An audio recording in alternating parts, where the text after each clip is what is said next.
Okay, so what am I talking about?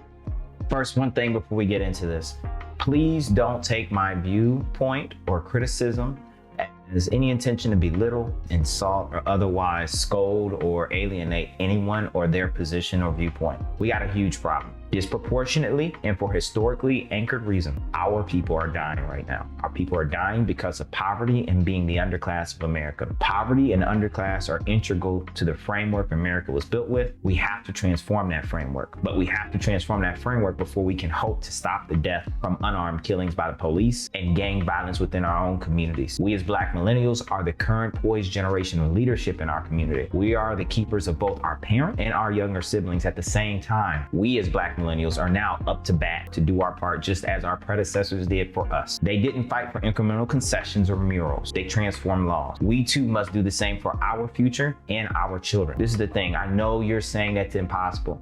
I know you're saying that anything significant can never really happen. The white people never gonna let us have our way or have what we need to have. I know a lot of you have been told that change inherently takes a long time, but hear me out.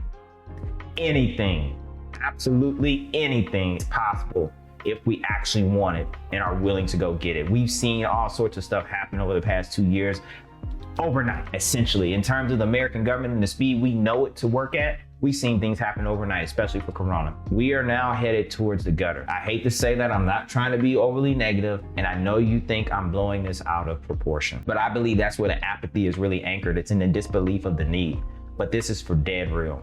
For decades, white people alone, just white people, have been writing all sorts of outstanding dissertations, studies, and research papers on Black social economic failure. They know why we are stuck more than we're willing to admit to ourselves. It's been at least 55 years since the peak of the civil rights struggle. For the 100 years prior to that, we got a big bowl of oppressive, disenfranchising Jim Crow. Literally burned down or stole everything we built. And just prior to that, we had 250 years of brutal, inhumane, deadly enslavement. We were enslaved longer than we've been free.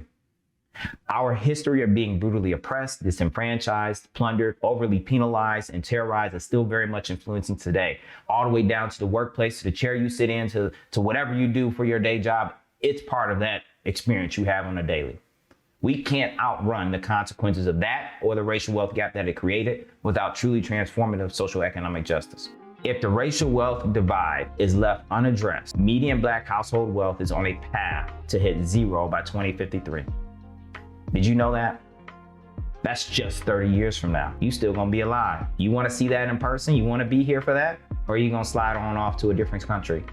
Maybe you going to an African nation. Tell you right now, a lot of them would trade places with you pretty quick. And now also, according to the census, the 2020 census, the Black poverty rate is about 20%, okay? 19.5 to be exact, if I remember correctly. But we know the federal poverty line is deceivingly low. So we just round it up to 30%. Then that covers both the more realistic poverty line as well as capturing those people and families who are still too close to the poverty line for comfort. Basically, a third of our community is in an unmatched immediate economic peril. You know why? Because that's the bottom of the barrel at the bottom of the totem pole. That's a double whammy. You're Black and you're poor, but that's not you, right? What really got Black Lives Matter in the protests for BLM, the protests for police brutality over the past couple of years, what really got those going is the unabashed, clear racial brutality that was carried out against unarmed Black people. It's easy to conjure action from that. Now, unlike those clear types of incidents, the accrued social economic baggage that America put around our necks and has kept us down with, how this all came to fruition isn't a gunshot to the chest that can just be aired on the 6 p.m. news and easily understood. It's more like a silent killer. It's more like carbon monoxide. And without an alarm, you're in trouble before you know it. And if you ignore that alarm, it's as good as not having one. Well, here's the deal. We've ignored our alarm because we're so deprived of oxygen already that our brains are confused, vision blurred, and we're in a daze. It's so bad that we started blaming each other and our own actions as to why we're woozy and unable to get up. It's the con that's been ran on us. It's such a perfect swindle that we don't even know it's a storm of someone else's creation. So it's a genius plan if you think about it. Daze a majority of people in our community so badly that a bunch of them think they did it to themselves. And with that same induced insanity, they refuse to believe the other people of their own group who figured out what really happened.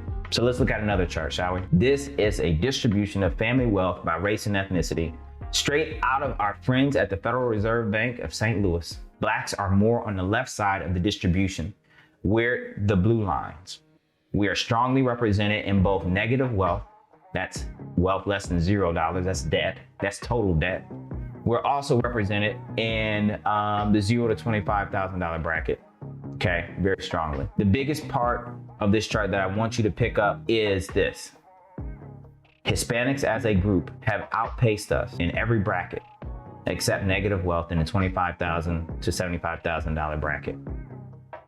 I don't know how showing you that we're being outpaced by a group of people who just started showing up considerably in numbers maybe 60 years ago. I don't know how that doesn't set off your alarm. It doesn't make sense to ignore that. It's a carbon monoxide alarm if I knew one. This is not a shot at Hispanics. Don't misunderstand me. I'm saying they haven't been here even half as long as us, and they are already moving above us. No shade on their effort, their work, no shade on any of that. But I will say that we have something going on that you can never compare to model minority ideas. We need to pay attention. Some of you claim our arrested economic development is the fault of our own behavior. I've heard that, I see that before, I know that talk. Some of you talk about mindset, morals, discipline, grit, code, being on code with the community from just a economic standpoint. None of that can explain or fix this. The misbehaviors you want to cite as the linchpin to our failure are not some random creations of laziness people woke up and decided to pursue. These are dysfunctional coping mechanisms of a systemically impoverished and denied people. The racial wealth gap is the product of 400 years of brutality and disenfranchisement that is now too large to significantly be impacted by our individual actions unless they're focused on the policy, the transformative social economic agenda. There have been tons of great Black first organizations that exist and have existed throughout this country that have done positive things. You probably know some or even in one. These organizations, these tons of organizations that have tutored Black students, fed families, sheltered homeless, organized protests, conducted gang outreach, and lots more of other things throughout the community. Listen, they do a lot of good work.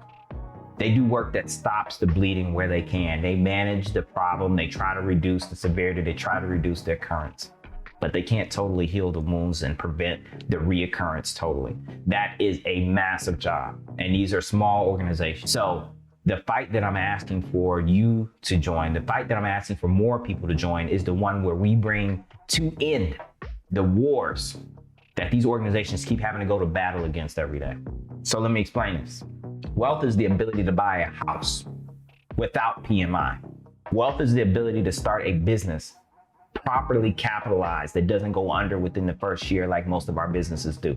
Wealth allows you to stay afloat during a job loss without having to hustle or do gig work. Wealth will allow you to launch children into adulthood, like paying for education, helping with their home down payment, or even wedding assistance. All the things the median Black family typically cannot do very well today, but are clearly business as usual for everyone else, are those things I just went through. That means the quality of our life for the middle Black family or the middle Black life in America is a fraction of what the country we built currently offers. This is the meat and potatoes, people. You see our line at the bottom, all the way back to 1989. Bro, that line is flatter than a pancake on a skillet. Look at that other line, that white household wealth. That line, this is average.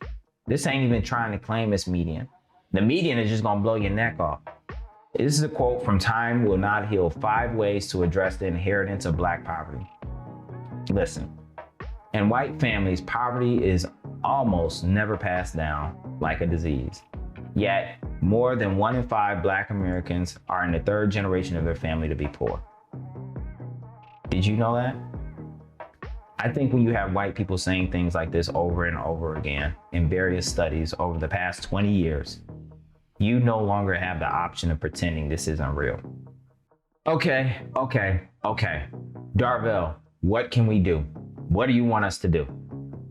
All right, listen, first, realize and accept the fight for our community isn't over, but it will never be over, and we will never see the mountaintop, truly, if you don't choose to join into the fight now. Our children, your children, could suffer or at least not obtain the life that they deserve in this country that you built, that our ancestors built. And the other generations of the future Black community, we'll continue to deal with the flames, this house that is on fire.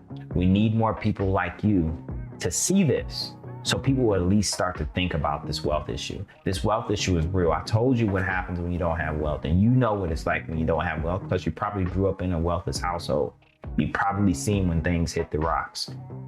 We don't want that for ourselves. I know that's why you busting your butt. You don't want that for your children. I know that's why you got a plan for them, but you cannot guarantee that we will not get swallowed up by the new revisions of the poverty line if the racial wealth gap continues as it is. We must do politics. Everyone else is doing politics to get what they need to repair and or build their community. We are not facing an impossible task. We are just faced with one that not enough of us are engaged in yet.